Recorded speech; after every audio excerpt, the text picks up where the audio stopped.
Raymond Carter, a 38-year-old accomplished architect with a warm yet determined smile, boarded the flight from Atlanta to Seattle, feeling both proud and a little wary. Clad in his impeccably tailored gray suit that spoke of late nights and hard-won victories designing elegant structures, he stepped into the first-class cabin with quiet dignity. As he headed toward his seat, arranged neatly as 2A, his gaze met that of Karen Voss, a flight attendant whose icy stare and condescending sneer cut through the ambient buzz of conversation like a razor. In one swift moment, Karen charged over and barked, "Excuse me, sir, you're in the wrong seat. You need to move right now."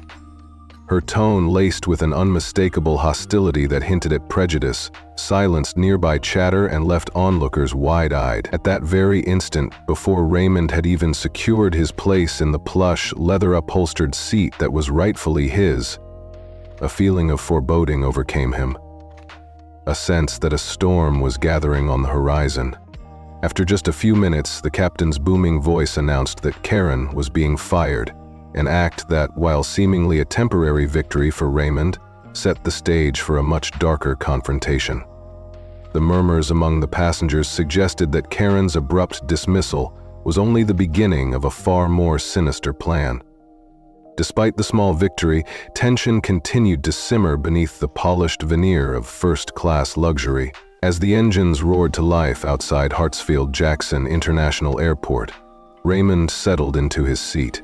He felt the reassuring creak of well-worn leather beneath him and stored his carry-on overhead with the satisfying click that echoed his recent triumph. A subtle mix of recycled air and the gentle fragrance of lavender cleaner filled the cabin, a fleeting calm before the unfolding chaos would shatter the order. The cabin, normally abuzz with casual exchanges among seasoned travelers, was now overcome by an undercurrent of silent judgment and muted whispers.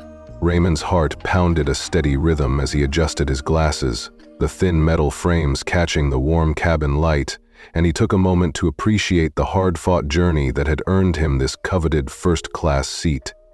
Suddenly, he became aware of a sharp shadow falling across his personal space. Turning his head, he found Karen Voss once more, this time hovering ominously near his seat as if determined to rewrite the order of events in her favor. Her blonde hair was pulled back into a tight bun, and her pristine uniform could not mask the underlying venom in her narrowed blue eyes. Before Raymond could utter a word, she snapped, "Sir, you're in the wrong seat." The tone was so cutting that it froze a couple sitting nearby mid-conversation. With a calm resolve, Raymond tilted his head and replied, "I am in seat 2A, this is my seat," producing his crisp boarding pass with an air of quiet defiance. Karen snatched the pass from him with manicured nails that briefly grazed his skin, her frown deepening to a scowl that seemed almost to burn with personal disdain. After a moment, she thrust the pass back, muttering, "This doesn't look right." Her words, dripping with a mix of disbelief and scorn, carried an undercurrent of racism that left the entire cabin in stunned silence. A nearby woman gasped and placed her hand over her mouth, while a businessman in a pinstripe suit coughed nervously. Despite the oppressive tension, Raymond maintained his composure, meeting Karen's enraged eyes with the steady determination of someone who had weathered storms before. Karen's anger escalated as she declared, "People like you don't belong up here." The stinging accusation reverberated around the cabin like the crack of a whip. With every syllable, the divide between them deepened. It was not just about a seating mistake. It was an unspoken history of prejudice and injustice that set the stage for a confrontation far more volatile than anyone could have predicted. Raymond, with measured politeness, insisted, "Check it again, my boarding pass confirms everything." But Karen was unyielding. With nostrils flaring, she dismissed his evidence and stormed off toward the galley to verify the details with the airplane's system. The crowd collectively held its breath as the seconds ticked by, each moment amplifying the cruel exchange. Minutes later, Karen returned, her stride quick and her posture rigid, as if every step was fueled by a relentless need to assert her authority. Standing beside Raymond, she coldly announced, "I've checked, there's a glitch, this seat is not yours, move to economy or I'll call security." Her tone was threatening, a declaration of power meant to humiliate him in front of everyone. Even though her words carried the weight of cruelty and discrimination, they only hardened Raymond's resolve. His eyes, calm and unyielding, met hers as he repeated in a voice as smooth as polished steel, "There is no glitch. My pass is valid and I intend to stay." In that moment, the cabin shifted from a place of routine travel to an arena of high tension and unresolved conflict, where every observer felt the strain of injustice unfolding in real time. Among the onlookers, a young woman with braids discreetly recorded the unfolding drama on her phone, while others exchanged whispers of disbelief and indignation. One particularly supportive glance came from Mia Torres, a nurse traveling to Seattle for a conference, who watched Raymond with empathy and admiration. She clutched her water bottle tightly, her eyes reflecting both fear and a deep sense of solidarity. Then, as if summoned by the building tension, Tom Reese, the cabin supervisor in his 50s with salt and pepper hair and a calm yet commanding presence, emerged from the front of the plane. With a tablet in hand and a firm yet neutral voice, he asked to see Raymond's boarding pass. After a swift verification process, Tom confirmed that the seat was indeed assigned to him, dismissing Karen's attempt to enforce her unjust order. Karen's fury intensified when confronted with the confirmation.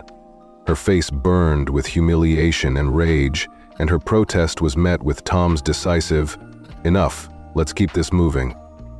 Although the immediate crisis seemed to subside, Karen's eyes remained locked on Raymond as she retreated to the galley with clenched fists, a silent promise of revenge echoing in the depths of her glare. As Raymond attempted to relax, a folded note suddenly slid under his tray table. With trembling fingers, he unfolded it to reveal a scrawled message that sent a chill down his spine. "You'll regret this." The simplicity of the threat, so filled with malice, transformed his earlier victory into the ominous prelude of a relentless campaign of humiliation and retribution. With every detail in that note, the situation began to unravel further. The flight, now soaring at 35,000 feet over the patchwork of Tennessee farmland, seemed suspended in a fragile calm that concealed the impending tempest. Raymond's thoughts churned with memories of past struggles and the heavy burden of enduring discrimination. The fabricated accusation, the public humiliation, and now this menacing note all wove together a tapestry of sorrow and simmering anger, setting the stage for what would soon escalate into an explosive display of retribution. A retribution that promised not only to expose the cruelty of Karen, but to ignite a dramatic response that the onlookers would one day recount with both shock and admiration. Throughout the remaining hours of the flight, every rustle, every whisper, and every glance exchanged among the passengers carried the weight of unspoken promises and a thirst for justice. For Raymond, the relentless scrutiny was a reminder of the daily battles fought by those who dared to exist in a world rife with prejudice.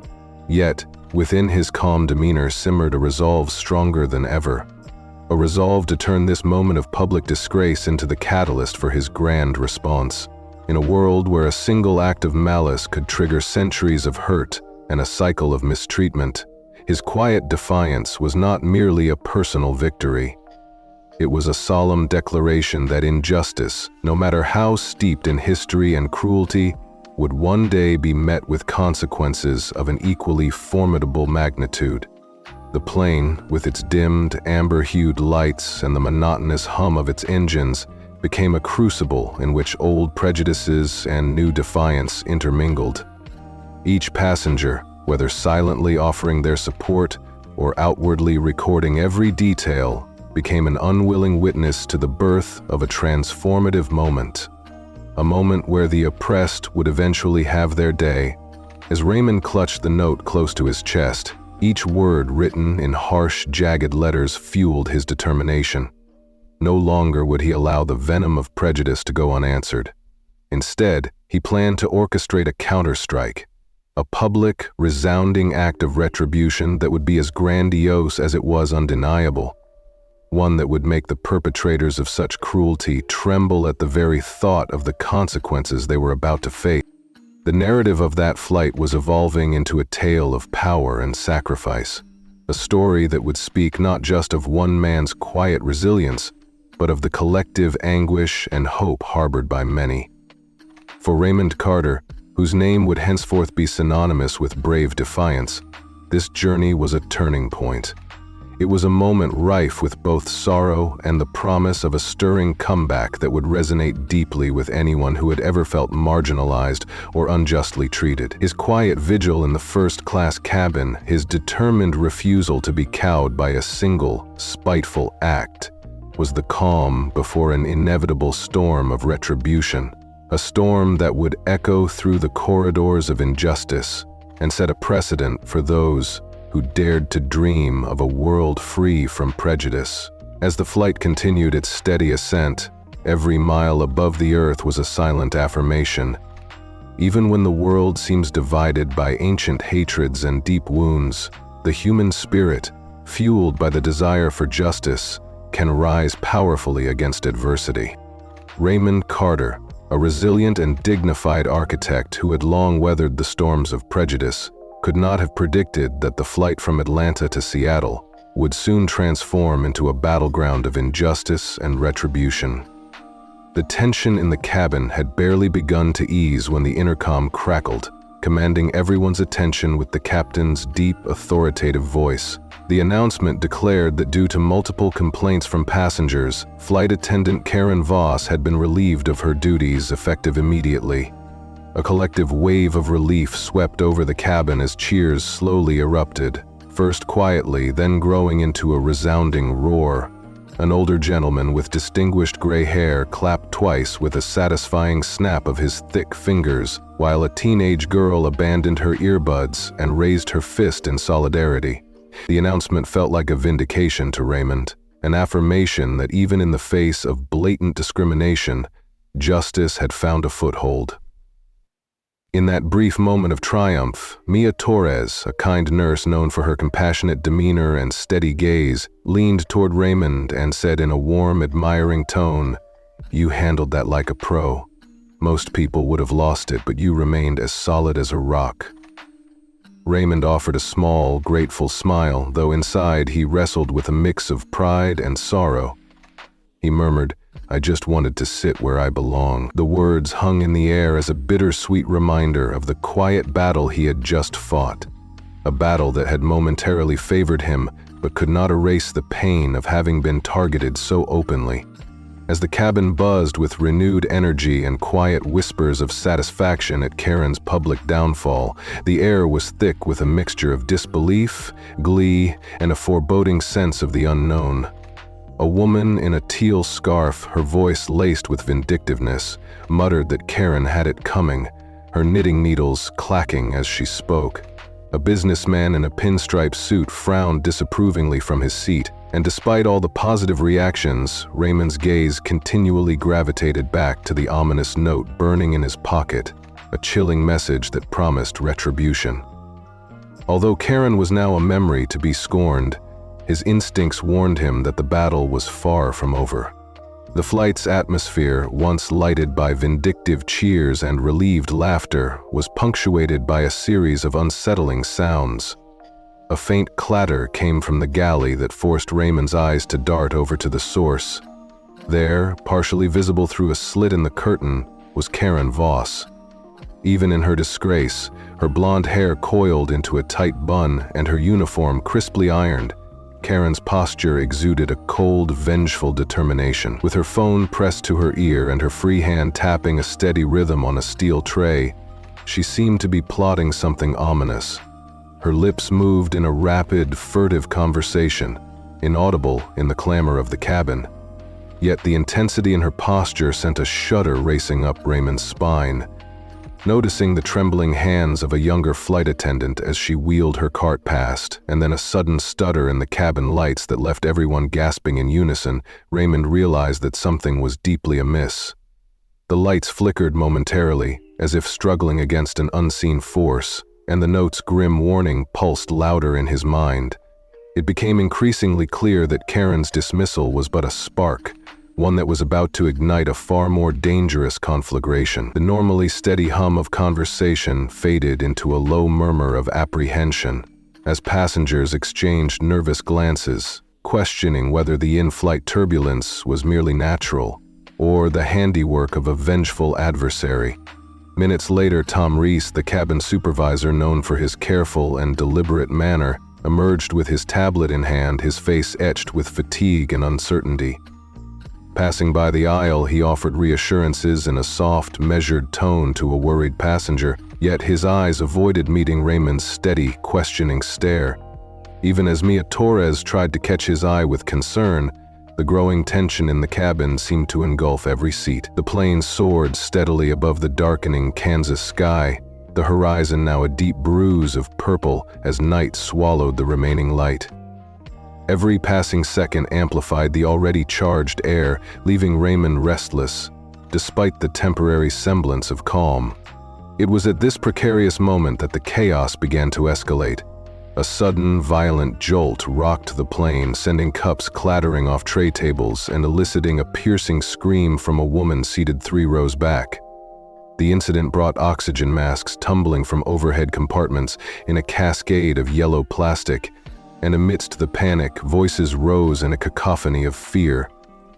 "What's happening?" bellowed a businessman as his laptop slid across the floor. In that heart-stopping moment, Raymond's pulse surged and he yanked an oxygen mask over his face. The cold rubber pressed against his lips, while the plane shuddered under a force that appeared increasingly unnatural. It wasn't long before Raymond's eyes darted toward the galley once more, where, through the half-opened curtain, he saw Karen Voss standing. There was an eerie calm in the way she observed the unfolding chaos, her lips curling into a faint, sinister smirk that sent chills down his spine. As the plane steadied momentarily, Karen slyly slipped her hand into the pocket of her apron. For a fleeting second, the metallic glint of a wrench could be seen before it was concealed from view. A dreadful realization washed over Raymond. This turbulence was not an act of fate, but the calculated work of someone driven by a seething desire for revenge. The intercom then came alive with Tom Reese's voice, strained yet steady, urging everyone to remain seated and secure their masks, but his words did little to dispel the terror that had taken hold of the cabin. Amidst the chaos, Mia's eyes met Raymond's and she mouthed in a trembling whisper, "This isn't normal." Raymond's jaw tightened as he struggled to maintain composure, realizing that each passing moment edged them closer to a disaster that was as much man-made as it was terrifying. In the midst of uncertainty, Karen re-emerged with deliberate, purposeful steps. Standing alongside Tom near the front of the cabin, she leaned in and in a low, venomous voice accused Raymond of threatening her earlier. The allegation was as bold as it was baseless. With a swift motion, she produced her phone and, with a smug air, presented a grainy photo that appeared to show Raymond writing the ominous note. The image, intended to implicate him in a plot to crash the plane, was met with stunned silence from nearby passengers. A teenage girl who had been dozing off stirred awake in shock and fumbled for her phone as the gravity of the accusation sank in. Raymond's heart pounded as he protested, his voice firm yet laced with hurt. "That's not true. I never did such a thing." His words were met with a barrage of uncertain murmurs as passengers shifted their allegiances in the fleeting chaos. Mia's eyes shone with disbelief and empathy, her pen falling silent as she struggled to come to terms with the betrayal of trust. Karen's smirk only widened as she pressed her fabricated claim further, exclaiming, "Why would I risk my job over you when you are the one causing trouble?" Her tone dripped with scorn and malice, further dividing an already fractured cabin. Tom Reese's expression morphed from uncertainty to a grim, conflicted determination as he responded slowly, "That is a serious accusation." Yet even as he spoke, Karen's relentless barrage continued, her words designed to paint Raymond as a dangerous instigator. She claimed that the note in his pocket was more than a mere scrap of paper. It was a testament to a sinister plot to endanger everyone on board, With each false assertion, the atmosphere grew heavier, the distrust among passengers mounting with every passing second. Raymond felt the weight of every accusing stare as he clutched the crumpled note, its words a constant reminder of the disgrace and prejudice that had been inflicted upon him.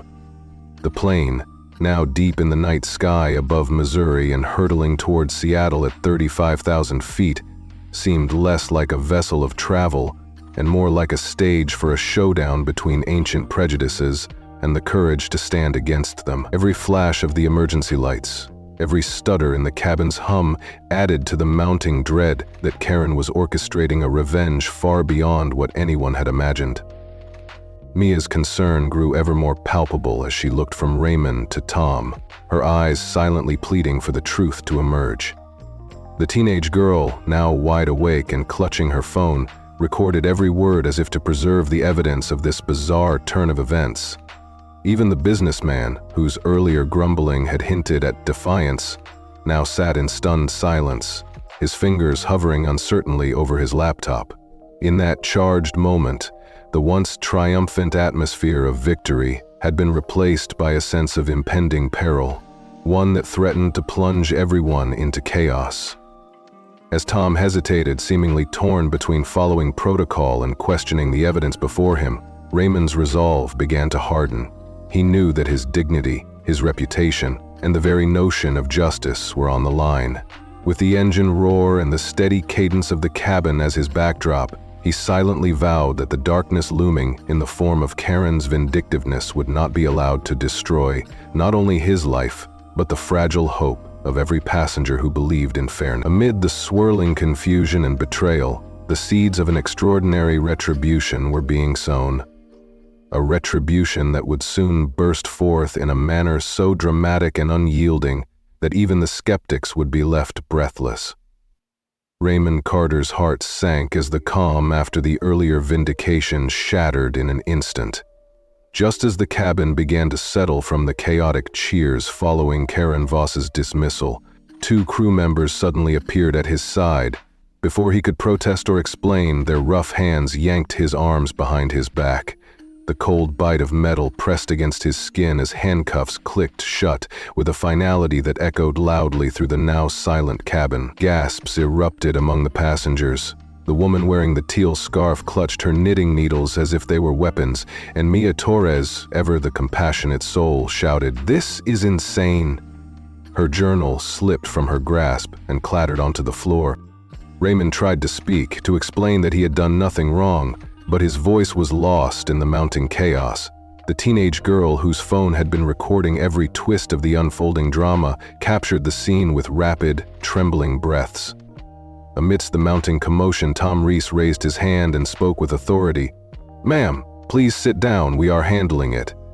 Despite his calm command, Raymond was forcibly dragged from his seat. His glasses slipped down his nose, and his meticulously pressed suit jacket twisted in protest against his skin as he was hauled toward the rear of the aircraft. Faces in the cabin morphed into expressions of shock, judgment, and uncertainty. Whispers and murmurs floated around him. One passenger muttered, "Maybe she is right," while another hissed, "He doesn't look scared." The words stung Raymond deeply as he felt the triumph of standing up to Karen's prejudice slip away like sand between his fingers. He was shoved roughly into a jump seat near the back, pressed against a hard wall that only added to the raw pain of his wrists. As he settled into the cold confines of the jump seat, his eyes locked on the galley where Karen stood, with a cold, calculating stare. Her earlier smirk had vanished, replaced by an expression of icy determination. She adjusted her headset and, in a tone meant to be heard by all, spoke into the radio, her voice quiet but laced with menace. "Control, we have a situation. Passenger in 2A, Raymond Carter, suspected of sabotage. Request security on landing." Even as the words registered in Raymond's ears, he realized with a sinking dread that Karen's vendetta was far from over. She was not merely shaming him on this flight, she was framing him for an act of terrorism. The cabin, which had briefly harbored laughter and relief, now sank into an uneasy hush. The turbulence had ceased, and oxygen flowed steadily again as passengers exchanged fearful glances and whispered about the unfolding drama. Mia's face contorted with anger as she twisted in her seat, her fists clenched in silent fury, while the teenage girl continued to film every heart-stopping moment. Tom Reese approached Raymond once more, his expression grim and his tablet dark with new information. In a low voice that barely carried above the murmurs, Tom said, "We'll figure this out when we land. Just stay put." Raymond managed a nod, though his throat was parched and his heart pounded as he realized that everything he had fought against was now coming back to haunt him. Karen had escalated her revenge with a ferocity he had never imagined, and the promise of her trap loomed menacingly in his mind. As the plane soared steadily through the ink-black night sky over Idaho, the cabin lights dimmed to a weak, flickering glow that cast long, distorted shadows across the row of seats. Raymond sat shackled in the jump seat, his wrists raw from the tight cuffs. His once pristine gray suit hung loosely on his frame, his glasses smudged and askew. The air was heavy with the scent of sweat and fear, replacing the earlier aroma of lavender and stale coffee. His treasured book, left behind in seat 2A, now seemed like a relic of a world that once offered solace and hope. And the note from Karen that burned a hole in his pocket was a constant reminder of the malicious threat she had made. Up front, passengers now exchanged looks of suspicion and sorrow. Some offered silent nods of support while others stared with pity. Mia Torres, ever vigilant, shot Raymond a look of fierce solidarity, her braids swinging as she clutched her journal like a makeshift shield. Meanwhile, the teenage girl, her face pale but determined, continued to record, ensuring that every injustice was documented. The cabin was a pressure cooker of doubt, fear, and suppressed anger as passengers struggled to come to terms with what was unfolding. Every detail, the lingering echo of Karen's radio call, the metallic clink of the handcuffs, the sight of her smirking face near the galley, seemed to underline that this was a setup far larger than a mere seating dispute. After what felt like an eternity in that oppressive silence, the seatbelt sign finally blinked off, and the cabin stirred, though the air remained thick with tension. Tom Reese appeared again with his tablet, his wiry frame tense and his gaze focused. He knelt beside Raymond and spoke in a voice that was both reassuring and measured. "We've got a problem sorted. Your bag is clean, and there is video showing her with that wrench. You're clear." Relief flooded Raymond, a cool wave cutting through the searing heat of betrayal and anger. Tom then unlocked the cuffs, the clanking metal finally freeing his raw wrists. Though his skin ached where the cuffs had bitten into him, Raymond managed to stand and smooth his suit, reclaiming a shred of dignity he had thought was lost forever. "Called you tough, did I not?" Raymond said, his voice steady yet laced with quiet triumph. Tom sighed and rubbed his temples apologetically, murmuring, "Sorry about this, just head back to your seat." As Raymond moved down the narrow aisle, every step was laden with the judgmental gaze of his fellow passengers. Mia stood and called out with heartfelt relief, "You're tougher than steel, Raymond. She's got nothing on you now." The teenage girl flashed a grin as she held up her phone, confirming that all had been captured. As he sank back into his original seat, the plush leather felt like a long-sought comfort, and the abandoned book now served as a reminder that truth and justice could, indeed, prevail. Yet the calm was a thin veneer over a deeper storm. The plane continued its journey at 35,000 feet, slicing through the starless expanse as it descended toward Seattle. A sudden change in the atmosphere, a shift in the plane's course, set hearts racing once again.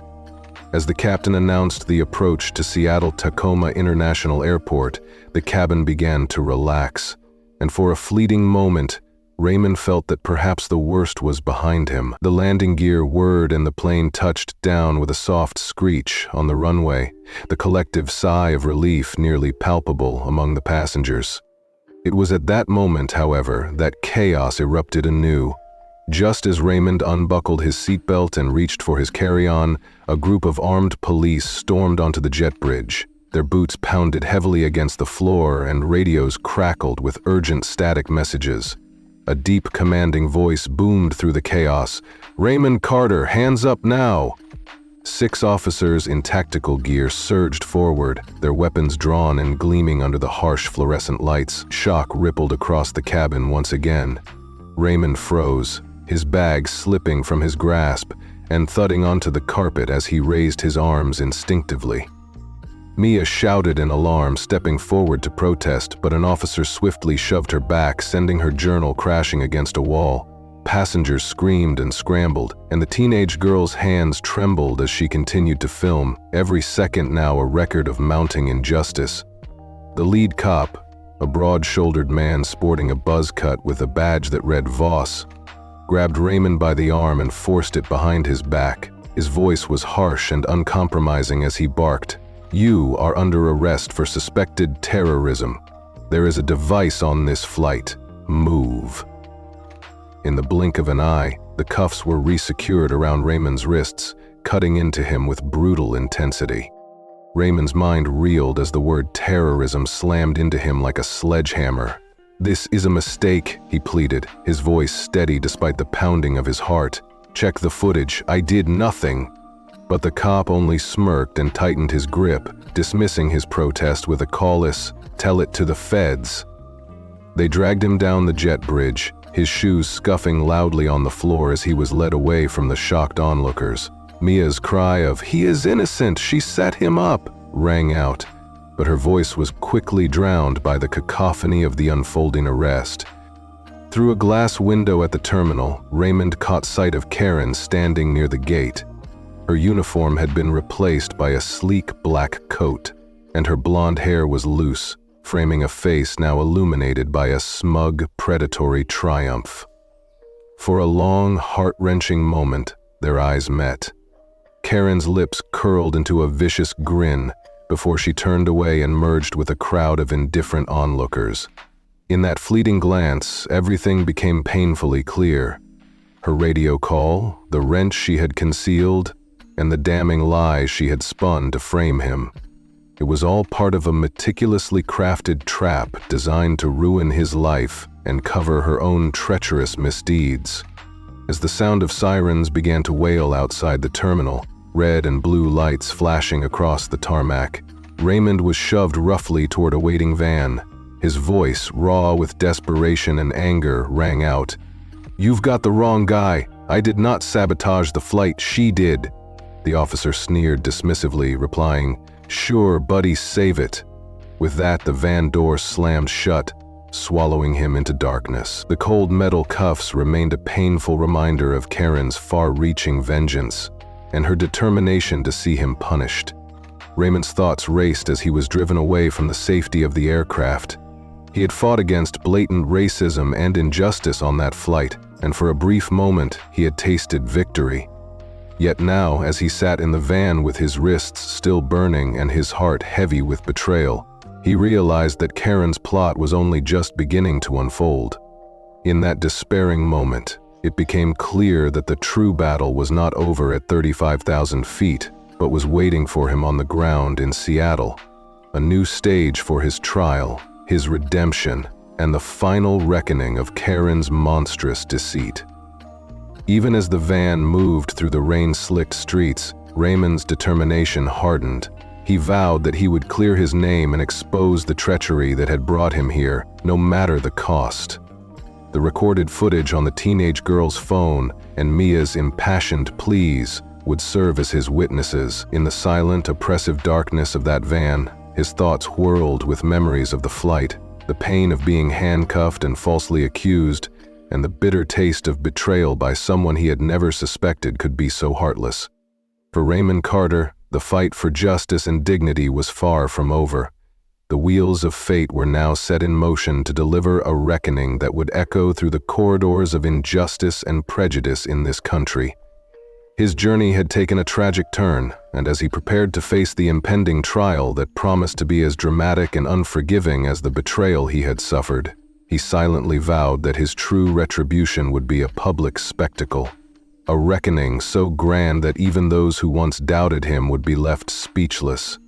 In that heavy silence, as the van wound its way to an uncertain future, Raymond knew that his story was far from finished. The final act of this tragic drama was yet to be written, and his will to prove his innocence and exact a mighty, cathartic revenge would eventually light the way to a destiny that demanded justice for every slight and every unspoken injustice suffered at the hands of the ruthless Karen Voss.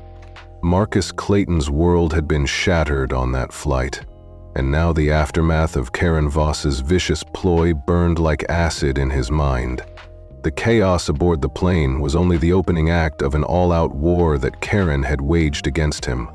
One moment he had celebrated his brief moment of vindication, and the next he found himself branded a terrorist, a label so heinous that it turned his hard-fought victory to ash. Karen had used her brother's badge as a weapon and spun a tale so twisted that the truth was buried beneath layers of deceit. The police van tore through Seattle's rain-slicked streets with tires squealing in protest against wet pavement, its siren wailing a mournful lament that drowned out the city's midnight hum. Inside the van, Marcus sat shackled in the back, each stroke of the metal cuffs searing pain into his already battered wrists. His once immaculate gray suit now lay in tatters, the jacket torn at the shoulder from the officer's brutal grip, and his white shirt stained with grime from the earlier melee on the jet bridge. The confined space reeked of mildew and motor oil, the stagnant air pressing heavily on his chest as he struggled to steady his racing breath. His glasses sat askew on his nose, one lens smeared with a stubborn fingerprint that blurred the dim glow of the van's interior light, amplifying his sense of dislocation. As the city passed by in streaks of neon and shadow, with the Space Needle's haunting silhouette punctuating the stormy skyline, Marcus replayed the arrest in his mind. Karen Voss's smug, malignant grin seared itself into his memory, a constant reminder of the treachery that had cost him everything. The van eventually jerked to a stop, brakes squealed, and the doors burst open, releasing a blast of cold, rain-laden air. Officer Nate Voss, his buzz cut glistening with droplets, seized Marcus by the arm with a grip that felt like iron, barking, "Move it, now!" His voice was low and threatening, and the flashing floodlights illuminated his badge as he hauled Marcus from the van. Marcus's shoes slipped on the wet asphalt, but he straightened, setting his jaw with a steely resolve that belied the chaos unfolding around him. In an instant, a swarm of officers descended upon him, their boots splashed through puddles as their harsh commands merged into an inescapable cacophony. "Down, now!" one officer roared, and before Marcus could defend himself, Nate slammed him forcefully against the side of the van, the cold metal biting into his cheek.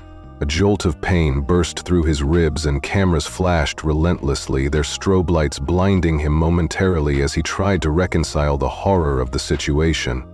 Outside, news vans had gathered like vultures, their satellite dishes raised high as reporters shouted urgent updates over the roar of rain. A megaphone boomed out a jarring announcement: "Suspected terrorist apprehended," which only deepened the despair of those who knew Marcus as an honorable man. Amid the commotion, passengers from the flight began pouring out of the terminal. Mia Torres, her braids plastered to her tear-streaked face, pushed forward desperately, her voice raw with emotion as she cried, "He's innocent! This is a setup!" The teenage girl who had recorded every moment earlier clutched her phone tightly, her hands trembling as she continued to document the unfolding injustice, yet the officers refused to relent. Nate twisted Marcus's arm further, a sneering smile mirroring Karen's contempt as he taunted, "You thought you'd walk away unscathed? My sister called me and said you were a threat.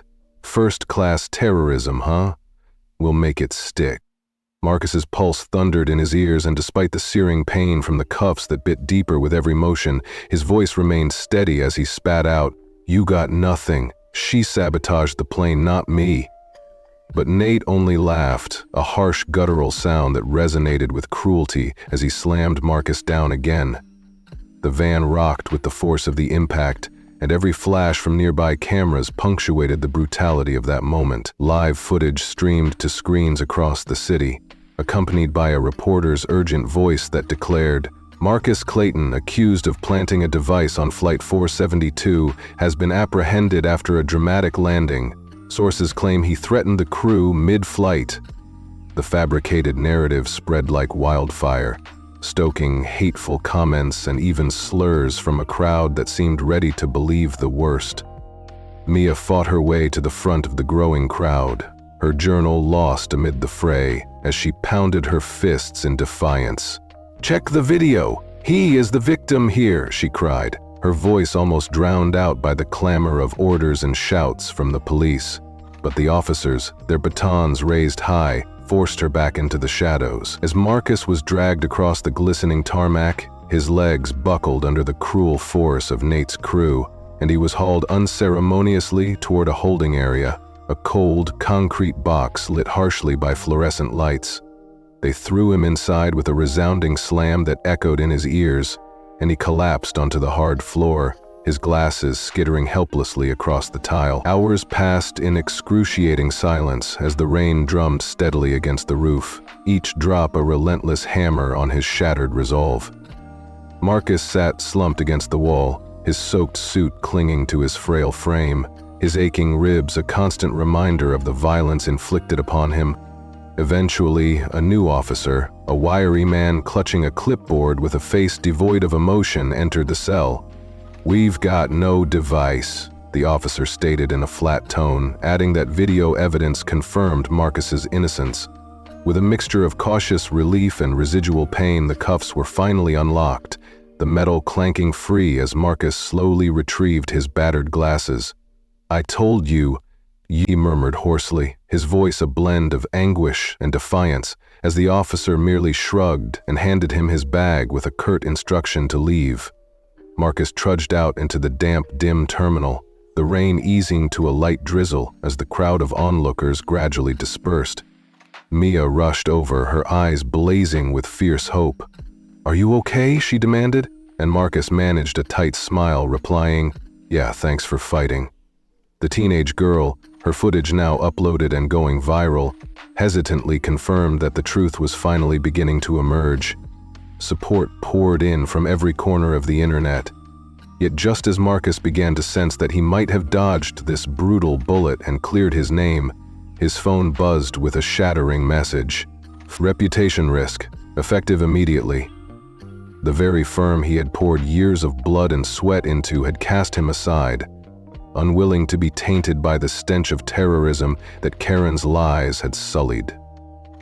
Karen Voss's vindictive smirk flashed through his mind repeatedly as he absorbed the crushing blow. Her monstrous revenge had extended far beyond the plane.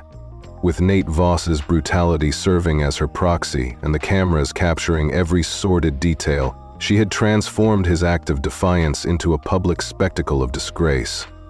Marcus's career was now in ruins, and the public humiliation he endured was a wound that threatened to fester for years to come. As the terminal buzzed with the sounds of busy travelers and the mixed aroma of wet coats and coffee lingering in the air, Mia gripped his shoulder firmly, promising, "We will fix this."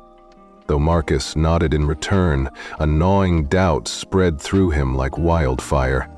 The night pressed in as he stepped outside into the cool Seattle air, its lights mocking him with their indifferent glow. With his bag clutched tightly in hand, Marcus navigated the slick streets toward his condo. The Uber ride lasted 40 long minutes, during which the driver's casual small talk became an indistinct buzz in the background, drowned out by the roar of his inner turmoil. Arriving at his sleek, self-designed condo, an achievement he once held dear, it now felt empty and desolate. The walls of exposed brick and steel seemed to echo his loneliness. In the living room, the faint smell of pine cleaner mingled with the lingering dampness from a cracked window. His phone lay dark on the coffee table, its cracked screen silently testifying to his firm's betrayal. His battered glasses rested beside it, their smudged lenses catching the lone lamp's glow in pools of sorrow. Marcus slumped onto his leather couch, his faded hoodie and jeans offering little comfort against the day's brutal wreckage. His aching ribs throbbed with every shallow breath, and his wrists, still raw and now wrapped in makeshift bandages, ached under the weight of his defeats. Desperate for solace, he pulled his laptop close, its screen flickering to life. The teenage girl's footage, raw and heartbreaking, played in a relentless loop on his social media feed. Every image of Karen's hidden wrench, every glimpse of the cruelty of his wrongful arrest, was met with a tidal wave of supportive comments and outrage from strangers who believed his truth. Numbers soared as the video went viral, and Marcus posted the link on all his social networks, tagging major news outlets with a determined message: "This is the truth. I will not let them bury me." Likes, retweets, and messages of solidarity began pouring in, digital fists raised in support of his fight for justice. For a fleeting moment, hope glimmered in his chest, the turning tide promising vindication and a chance to reclaim his ruined legacy. But then, the night shattered into chaos. The front door of his condo burst inward with a deafening crash as the wood splintered, the lock torn free in a chaotic spray of shattered glass. 3 figures stormed inside, their heavy boots thudding on the hardwood floor. Officer Nate Voss led the intruders, now clad in a menacing black jacket that replaced his uniform, his eyes alight with a ferocious, unyielding rage.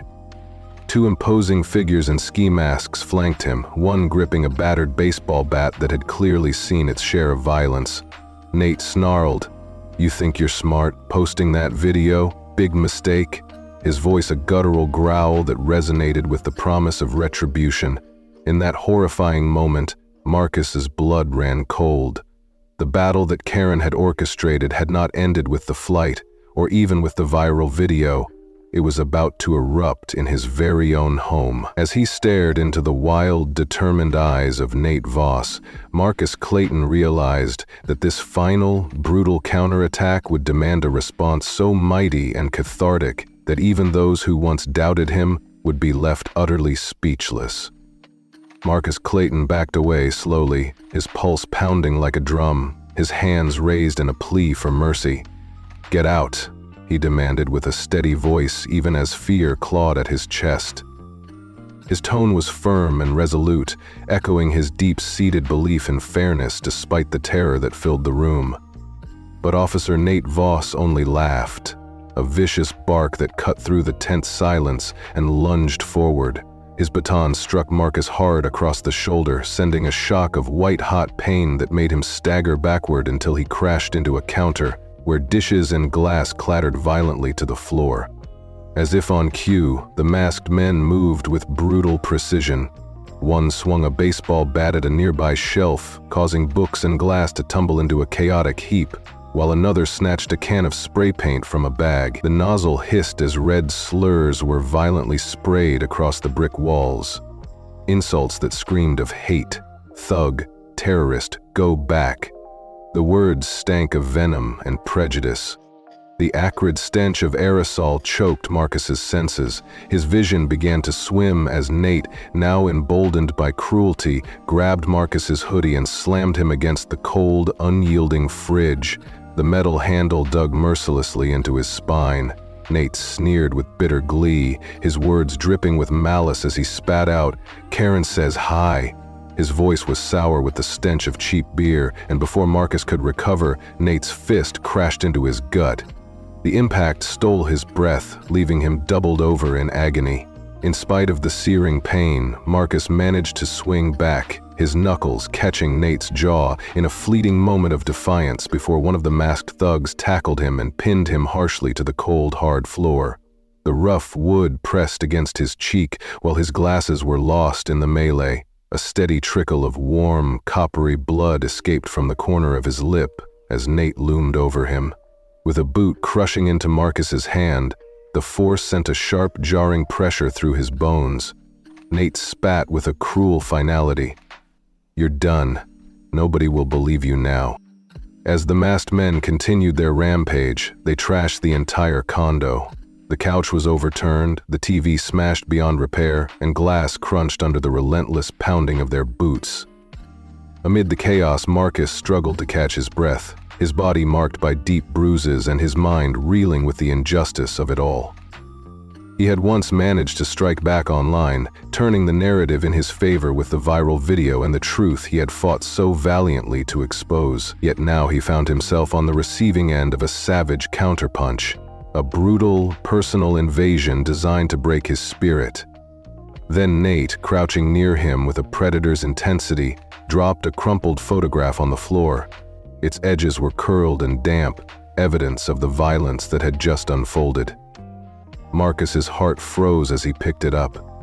It was a photograph of Tanya, his beloved sister, smiling in her nurse's scrubs. Across her face, a jagged red inscription read, "She's next," a threat so vile that it nearly shattered him. "Leave her alone," Marcus rasped, his voice breaking like a shattered mirror, his fingers desperately clawing at the cold floor, as if trying to grasp onto any hope of saving her. Nate's grin widened as he kicked the photo closer to him and signaled his crew.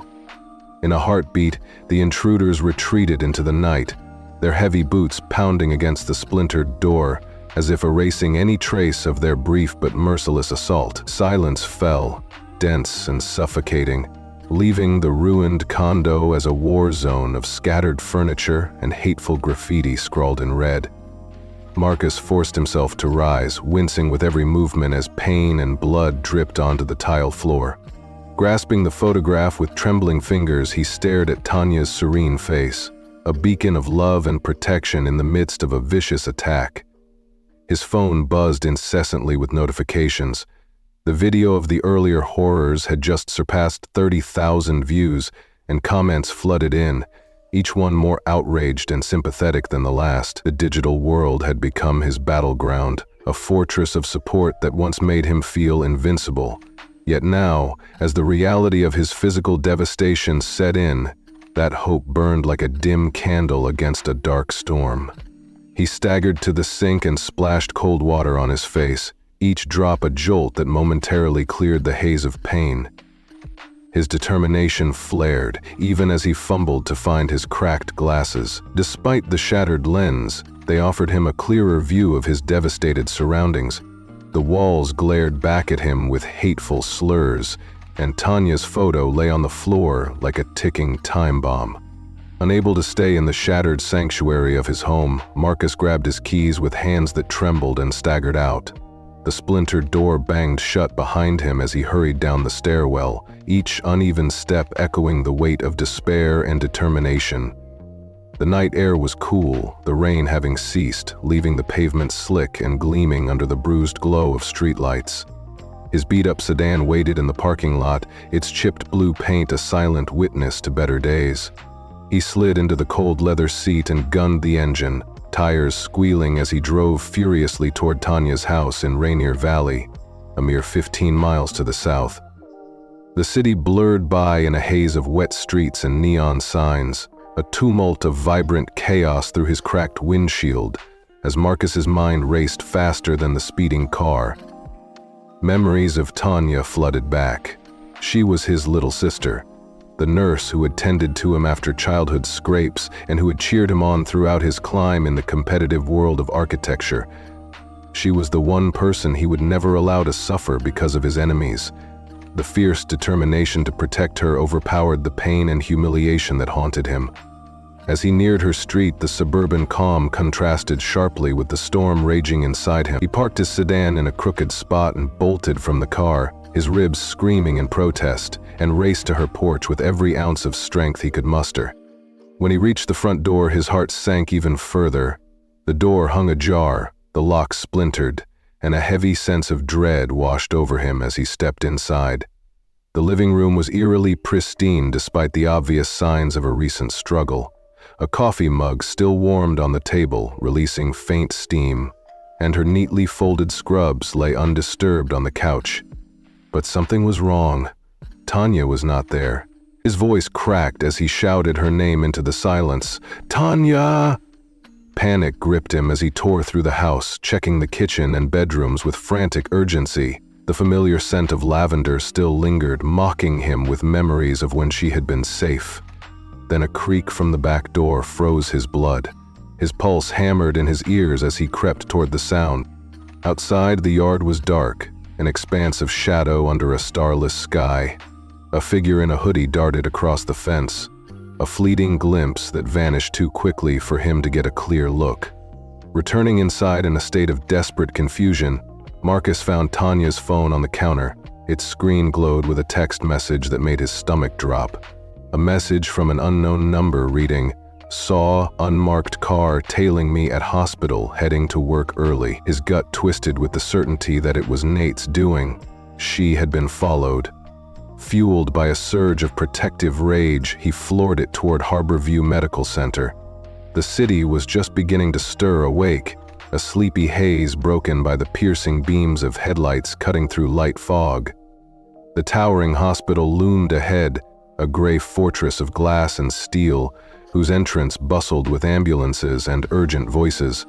Parking his car in a disorganized lot, Marcus hobbled inside the sterile corridors with aching limbs and a desperate urgency. Nurses scurried along polished floors as the acrid smell of antiseptic filled the air. At the triage desk, he found Tanya in her crisp scrubs, her braids neatly tied back and her face etched with worry. "Marcus?" she gasped, rushing toward him as her hands hovered over his fresh bruises. In a quiet corner away from prying eyes, Marcus pulled her aside, his voice trembling but determined.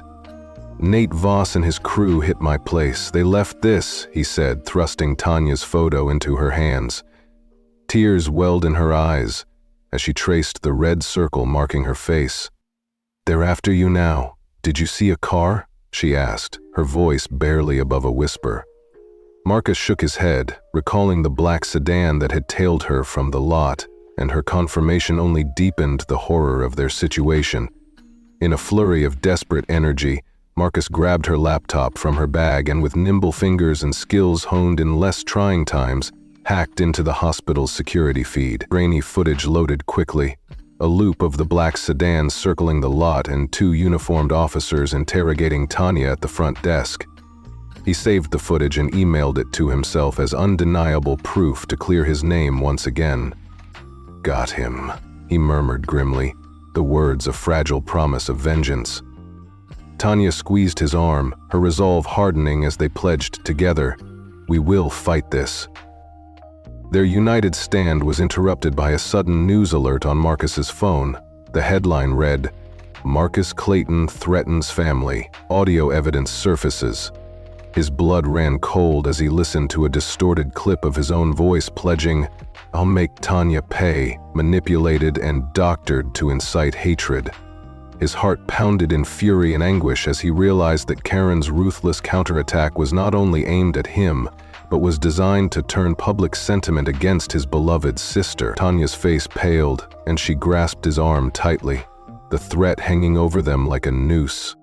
In the sterile brightness of the hospital hallway, where patients and staff passed obliviously by, Marcus and Tanya stood side by side, with the laptop clutched in his hand, their only tangible weapon against the tide of lies. They knew the battle was far from over. Karen Voss had orchestrated a scenario of cosmic proportions, dragging family into a spectacle of racial bias, brutality, and betrayal. Marcus's once unblemished career, the firm he had built with blood, sweat, and tears, now lay in ruins.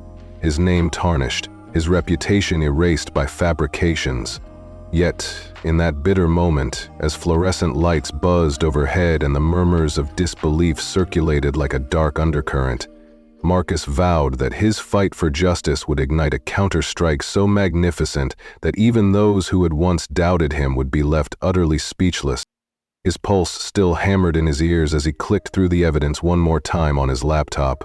The viral video, now receiving thousands of views every minute, was their lifeline, proof that the truth could not be silenced. With Tanya's reassuring hand on his shoulder and the steadfast support of strangers online echoing like a battle cry, Marcus steeled himself for what was next. Although the physical and emotional scars marked him deeply, the new dawn that stretched ahead promised a chance to reclaim his dignity, to expose the monstrous deceit of Karen Voss and her accomplices, and to deliver a retribution so overwhelming that justice itself would bow in awe. Raymond Carter's body throbbed with pain as he struggled to rise, his cracked glasses slipping further down his nose and his ribs aching with every shallow breath. His lip pulsed where Nate's brutal fist had landed, yet his eyes burned with a fierce resolve that would not be snuffed out.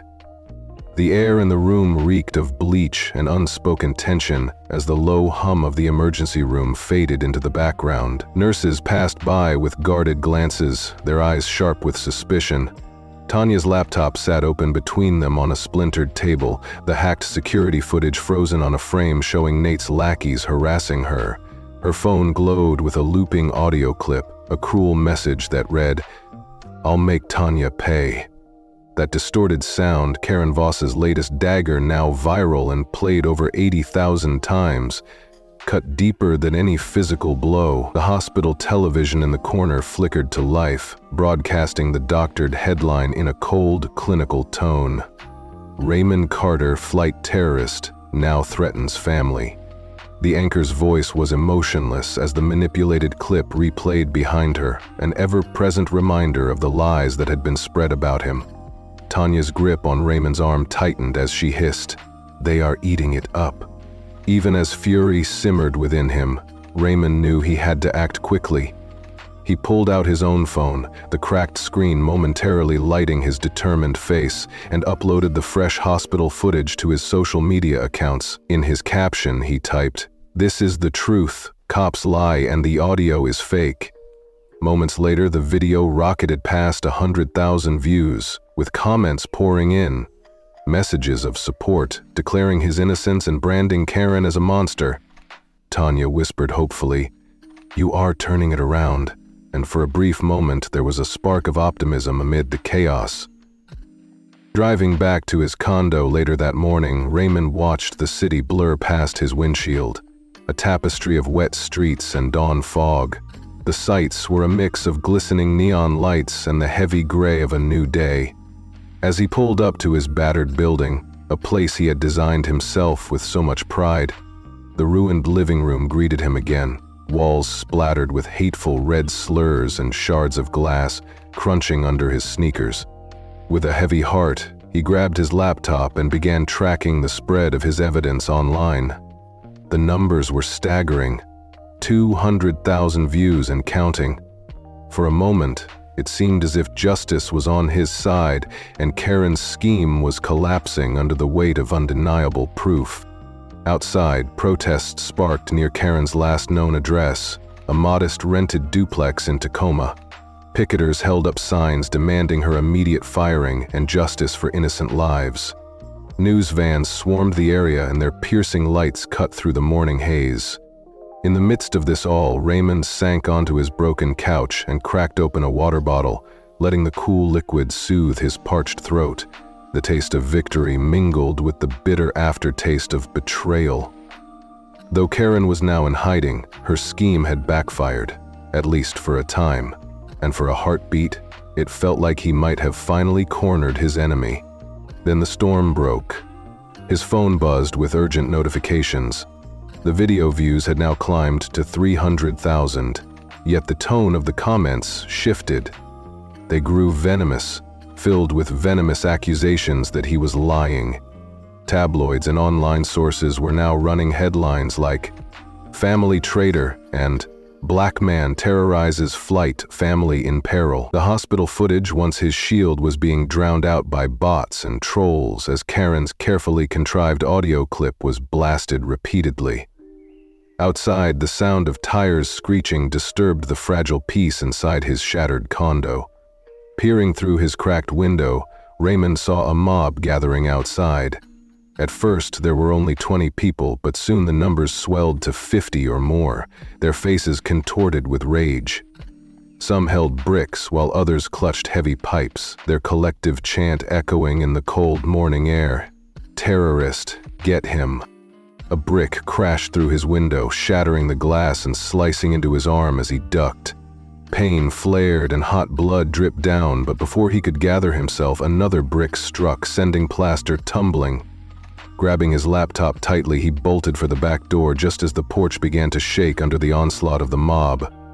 "You cannot hide," roared a hateful voice, as a pipe clanged against the doorframe, splintering wood under its force. Raymond burst out into the alley, rain pelting his wounds and his sneakers slipping on the wet concrete. The mob's shouts became a thunderous cacophony that drove him onward until he managed to disappear into a narrow side street, hidden by the dense fog. When the noise of the mob gradually faded into distant echoes, Raymond crouched behind a dumpster, his body battered and his hoodie torn further, leaving him vulnerable to the chill in the night. He had survived this latest assault by the skin of his teeth, but his heart pounded with dread. His condo was trashed for a second time. His life now felt like a hunted thing. He'd thought the protest had nailed Karen and that the footage would be his shield. Instead, her enemies had turned the tide against him, and now his sister Tanya was at risk. Then his phone buzzed with a chilling text from Tanya. The simple message read, "Cops took me, saying I helped you on the plane." Raymond's blood froze as the reality sank in. Nate's crew had struck again, this time arresting Tanya based on the web of lies Karen had woven. It was a public, personal gutting that he could scarcely bear. Standing in a rain-soaked alley with puddles pooling around him, his battered body a map of fresh wounds and his spirit nearly broken, he clutched his phone. The victory he had fought so hard for was turning to ash in his mouth. Karen was not hiding. She was hunting him relentlessly, and this was her checkmate, a trap from which he might never escape. Desperation gave way to determination as Raymond managed to collect his shattered laptop and climbed into his aged sedan parked a few blocks away. With the engine roaring to life, he sped toward downtown, the courthouse his only shot at fighting back and clearing his name once and for all. The journey was a blur of wet streets and flickering neon, the cityscape a dark canvas, painted with streaks of rain and anger. His mind was a storm of fury and focus as he drove, knowing that Tanya, locked away on false charges, was Karen's cruelest strike yet. The courthouse loomed ahead, a massive gray monument to justice. Its steps were slick with rain as Raymond, clutching his laptop like a lifeline, staggered up into the building. Inside the grand halls, the echo of his uneven steps bounced off cold marble floors. He filed an emergency motion with the clerk, a young woman with wide eyes who could scarcely believe the injustice thrust upon him. "For my sister, she is innocent," he pleaded, his voice trembling with both pain and anger. Hours later, he found himself in a packed courtroom, wearing a borrowed blazer that hung loosely over his battered frame. The judge, a stern woman with silver hair, banged her gavel with a sound that cut through the murmurs in the room. "Raymond Carter versus Sky High Airlines," she declared, her piercing gaze demanding order. Raymond's lawyer, a wiry man named Eli, stepped forward and laid out the damning evidence. Karen's sabotage, Nate's brutal assault, and the airline's cover-up that had ruined his name. The hospital footage was played on the projector, showing Nate's lackeys harassing Tanya and the chaos captured on camera. The defense attorney for the airline, slick in his suit and grinning like a shark, fumbled through a weak defense that crumbled under scrutiny. The judge's eyes narrowed as she issued a warrant for the arrest of Karen Voss, declaring her actions endangered lives. A murmur of cheers erupted from a small group of supporters in the gallery, including Mia Torres, whose braids swung as she clapped in silent triumph. In that moment, Raymond felt a surge of relief and vindication so profound that his heart nearly burst with hope. He rushed to the precinct with the damning footage in hand, demanding Tanya's release. Hours later, she emerged from custody with her scrubs rumpled and her expression resilient. Embracing her tightly, she whispered, "You did it." The courthouse victory was a beacon of light after the darkness of betrayal and violence, a sign that perhaps justice was beginning to prevail. Later that day, they sat together in a modest diner, the neon outside buzzing as the aroma of coffee and grease filled the air. Tanya sipped water steadily, while Raymond recounted the events with a determined glint in his eyes. Yet even as they savored this small moment of triumph, the battle was far from over. The next day, Tanya's trial began, a sham rigged by a judge known to side with Karen's allies, a rotund man in a crooked tie named Hargrove. Raymond stormed the courthouse once again, brandishing Mia's flight footage and the incriminating image of a wrench as undeniable proof of the sabotage. Reporters crowded the courtroom, scribbling furiously as the prosecution wove a tangled tale of fabricated texts and doctored logs that painted Tanya as complicit in terrorism. Raymond's lawyer Eli pounced on the deception, tearing into the prosecution's case. In a moment of raw passion, Raymond slammed the evidence onto the projector screen. "This proves it's all lies. Karen sabotaged the flight and Nate is framing us," he roared, his voice shaking with anger and sorrow. Gasps rippled through the courtroom as the evidence was laid bare, and soon the tide began to turn. With the judge's stern pronouncement and the support of the jurors, a warrant was issued for Karen Voss. Standing outside the courtroom, amid cheers and renewed hope, Raymond felt that his long, painful journey toward redemption had finally taken a decisive turn. Raymond Carter's heart pounded as the courtroom drama reached its crescendo. Hargrove's face reddened with bias as he finally relented, announcing, "Charges dismissed, defendant released." In that moment, Tanya burst to her feet, free at last. The room erupted in cheers as the siblings embraced, tears soaking Raymond's shoulder. It seemed his carefully presented evidence had crushed Karen's puppet judge, leaving her and her accomplices powerless. Stepping out into the rain, with Mia beaming beside them and the city thrumming with a promise of justice, Raymond felt hope rekindle, until his phone buzzed with an email from Preston Lyle, Karen's lawyer. The message delivered a crushing blow. Sky High Airlines, backed by a racist billionaire, Richard Hale, had filed a defamation suit seeking $10 million. The victory began to sour as dread crept in. Although the courthouse win had been his boldest strike, Karen's retaliation now loomed large. Her legal muscle, forged by deep pockets and sinister alliances, threatened to bury him. Standing on the slick, rain-soaked steps with Tanya's determined grip on his arm, Raymond vowed, "I am not letting them bury us." The neon glow of the city and the cold justice of the courthouse had given him one more chance, and he was prepared to fight back with every ounce of truth and passion he had left. Raymond Carter's heart pounded as he held his ground while cameras streamed every raw moment live to the world. Jamal's steady film captured Karen Voss thrashing, her nails raking his arm, while Raymond pinned her down and declared, "You lose." Sirens wailed in the distance as online comments surged past 50,000, urging the police to arrest her.